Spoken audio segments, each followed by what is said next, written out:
VDD चाळींच्या पुनर्विकास प्रकल्पाने घेतला वेग. 2026 पर्यंत मिळणार सदनिकेचा ताबा. दक्षिण मुंबईतल्या वरळी, नायगाव आणि नामजोशी मार्ग येथील बीडीडी चाळ पुनर्विकास प्रकल्पाचं काम वेगात सुरू. जे रुग्णालयातील त्वचारोग विभागाचे प्रमुख डॉक्टर महेंद्र पुरा यांना हटवण्याच्या मागणीसाठी माडचे निवासी डॉक्टर आजपासून बेमुदत संपावर. संपामुळे बाह्य रुग्ण विभाग, आंतररुग्ण विभाग आणि शस्त्रक्रिया विभागातील सेवेवरती परिणाम होण्याची शक्यता. यूजीसीचे देशातील सर्व विद्यापीठांना एमफिलचे प्रवेश तातडीने थांबवण्याचे आदेश. नोव्हेंबर 2022 नंतर या अभ्यासक्रमाला प्रवेश घेणाऱ्या विद्यार्थ्यांच्या पदवीला मान्यता असणार नाही. भाभा, भगवती, एमटी अगरवाल आणि शताब्दी रुग्णालयांचा कायापालट होणार. रुग्णालयांमध्ये अद्ययावत सुविधाही उपलब्ध करून देणार. रुग्णालयांच्या अद्ययावतीकरणामुळे तब्बल 2037 बेड वाढणार. मुंबई नाशिक महामार्गावरती भुयारी मार्ग तयार करणार. ठाणे, कल्याण, डोंबिवली त्यासोबतच प्रवास वेगवान करण्याचा प्रयत्न. मुंबई नाशिक आग्रा महामार्गावरती माणकोली येथे वळण भुयारी मार्ग उभारला जाणार. यासाठी 57 कोटी रुपयांचा खर्च केला जाणार. शिवडी न्हावाशेवाचं लोकार्पण येत्या 12 जानेवारीला होण्याची शक्यता. शिवडी न्हावाशेवा प्रकल्पाचं 99% काम पूर्ण. लोकार्पणासाठी पंतप्रधानांची वेळ मिळवण्याचा राज्य सरकारचा प्रयत्न.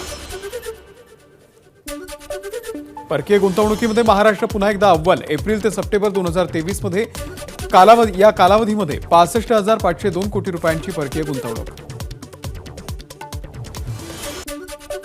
विरोधी पक्षनेते अंबादास दानवे यांची फडणवीसांवरती टीका. फडणवीसांनी ज्या कालखंडाची आकडेवारी दिली आहे त्या कालखंडामध्ये 15 महिने उद्धव ठाकरे यांच्या नेतृत्वातील महाविकास आघाडीचं सरकार महाराष्ट्रामध्ये होतं. फडणवीसांनी दिलेल्या आकडेवारीवरती दानवेंचं प्रत्युत्तर. शरद पवारांच्या अमरावती दौऱ्याचा दुसरा दिवस. चांदूरबाजार शहरामध्ये शरद पवार यांच्या स्वागताचे बॅनर. अमरावतीमधल्या कुरळपूर्णा येथील बच्चू कडू यांच्या निवासस्थानी जाऊन शरद पवार यांनी घेतली बच्चू कडू यांची भेट. शरद पवार आणि बच्चू कडू यांच्या भेटीमुळे राजकीय वर्तुळात चर्चा. पंतप्रधान नरेंद्र मोदी नाशिक दौऱ्यावरती येण्याची शक्यता. 12 जानेवारीला स्वामी विवेकानंद जयंतीच्या निमित्तानं आयोजित युवक मेळाव्याला पंतप्रधान नरेंद्र मोदी मार्गदर्शन करणार. लोकसभा निवडणुकीचा बिगुल फुंकण्यासाठी दीक्षाभूमी आणि संघभूमी असलेल्या उपराजधानीमध्ये गांधी कुटुंबीय प्रथमच एका व्यासपीठावरती येणार. काँग्रेस स्थापना दिनाच्या निमित्तानं है तैयार हम या सभेचं आयोजन.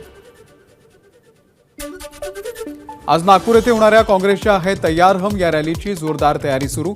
सकाळपासूनच काँग्रेसचे कार्यकर्ते मैदानामध्ये यायला सुरुवात झालेली आहे. काँग्रेसच्या है तैयार हम या रॅलीसाठी पोलीस प्रशासन अलर्ट मोडवर. सभास्थळी तगडा पोलीस बंदोबस्त. काँग्रेस स्थापना दिनाच्या निमित्तानं बाईक रॅलीचं आयोजन. सकाळी दीक्षाभूमीवरून निघणार बाईक रॅली. महारॅलीच्या निमित्तानं आम्ही जुलमी सरकारच्या विरोधात आंदोलन पुकारत आहोत. नाना पटोलेंचं वक्तव्य. काँग्रेसच्या है तैयार हम महारॅलीच्या निमित्तानं लावलेल्या पोस्टर्सवरती माती आणि शेण लावून फासलं काळं. राहुल गांधींचा चेहरा खराब करण्याचा प्रयत्न. काँग्रेससाठी आयुष्य अर्पण करणाऱ्या कार्यकर्त्यांना काँग्रेस विसरली आहे का? नाना पटोले पांडेय कुटुंबाला दिलेल्या आर्थिक मदतीचा शब्द विसरले आहे का? कृष्णकुमार पांडे यांच्या कुटुंबियांचा काँग्रेसला सवाल. सुनील केदार यांच्या जामीन अर्जावरती आज सुनावणी. अधिकारामध्ये नसताना वकिलांची अपील प्रत मिळवून उत्तर दाखल केल्याचा धक्कादायक प्रकार समोर. त्यामुळे 2 कनिष्ठ सरकारी वकिलांना कारणे दाखवा नोटीस. इस्रायल आणि हमासमधील युद्धाची द्राक्ष निर्यातीला झळ.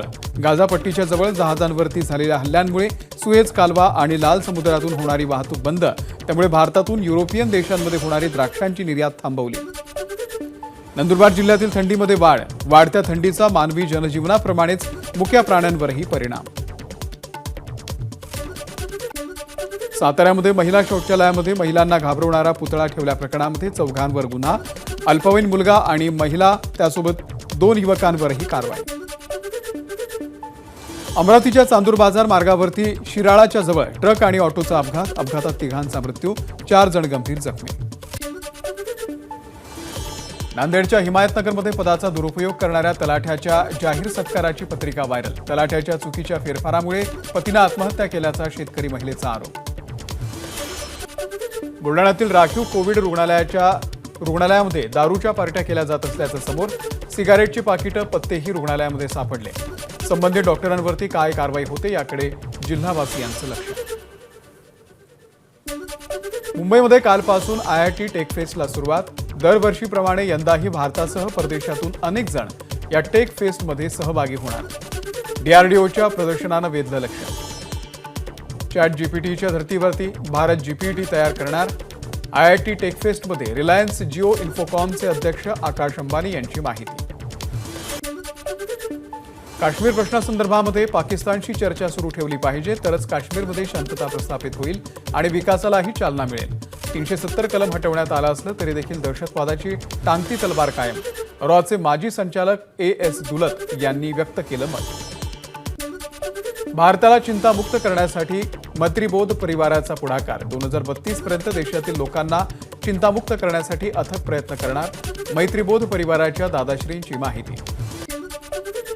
सर्वात जास्त आत्महत्या भारतामध्ये, उपाय शोधायला हवेत, याला आध्यात्मिक जोड द्यावी लागेल. मैत्रीबोध परिवाराच्या दादाश्रींचं वक्तव्य. कोरोनाच्या JN1 व्हेरियंटनं चिंता वाढवली. देशामध्ये JN1चे 109 रुग्ण तर 4093 कोरोनाबाधित. 24 तासात तिघांचा मृत्यू. राज्यात कोरोनामुळे 2 जणांचा मृत्यू. मृत रुग्ण पुणे आणि सांगली येथील असल्याची माहिती. वाढत्या कोरोनाच्या पार्श्वभूमीवरती महाराष्ट्र कोविड टास्क फोर्सची पहिली आज बैठक. टास्क फोर्सचे प्रमुख डॉक्टर रमण गंगाखेडकर यांच्या नेतृत्वामध्ये बैठक. राम मंदिराच्या उद्घाटनाच्या आधी अयोध्या स्थानकाचं नाव बदललं. अयोध्या जंक्शन रेल्वे स्थानकाचं नाव आता अयोध्या धाम जंक्शन करण्यात आलंय. 28 फेब्रुवारीपर्यंत श्री रामललांच्या दर्शनासाठी येणाऱ्या लाखो भक्तांना अयोध्येमध्ये भोजनदान तसंच हजारोंची निवासाची सुद्धा सोय. अयोध्येमध्ये विविध ठिकाणी 35 अन्नछत्र उघडण्यात येणार. राम मंदिरामध्ये होणारी प्राणप्रतिष्ठा आणि उद्घाटनाची तयारी यामुळे धर्माला जास्त महत्त्व दिलं जातंय.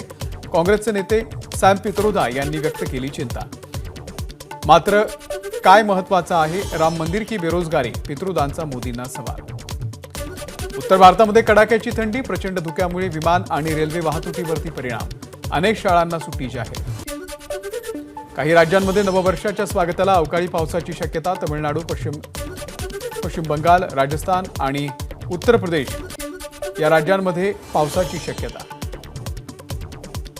चांद्रयान 3 आणि आदित्य L1च्या यशानंतर आता इस्रोचं मिशन ब्लॅक होलचे रहस्य उलगडण्यासाठी इस्रोची नवी मोहीम. मध्य प्रदेशच्या गुना येथे भीषण अपघात.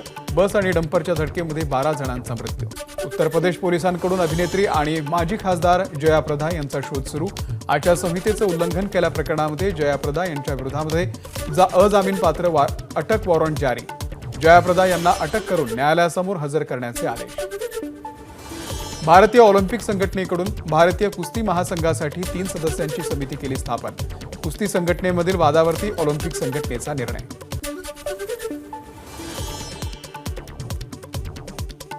बेटिंग ॲक्ट्स आणि त्यासोबतच बनावट कर्ज जाहिरातींवर देखील बंदी घालण्यात येणार. केंद्र सरकारचा मोठा निर्णय. बेकायदेशीर कर्ज ॲप्स आणि बेटिंग ॲप्स काढून टाकण्याच्या केंद्र सरकारच्या सूचना. सेबीकडून डीमॅट आणि म्युच्युअल फंड खातेधारकांना नॉमिनेशनसाठी 30 जूनपर्यंत मुदत वाढ. यापूर्वी 31 डिसेंबर होती अंतिम मुदत. भारताचे परराष्ट्र मंत्री S जयशंकर आणि रशियाचे राष्ट्राध्यक्ष पुतीन यांच्यामध्ये बैठक. या बैठकीमध्ये व्यापार, ऊर्जा, इंधन, त्यासोबतच रशिया युक्रेन युद्ध इत्यादी विषयांवरती चर्चा. ABP माझा, उघडा डोळे बघा नीट.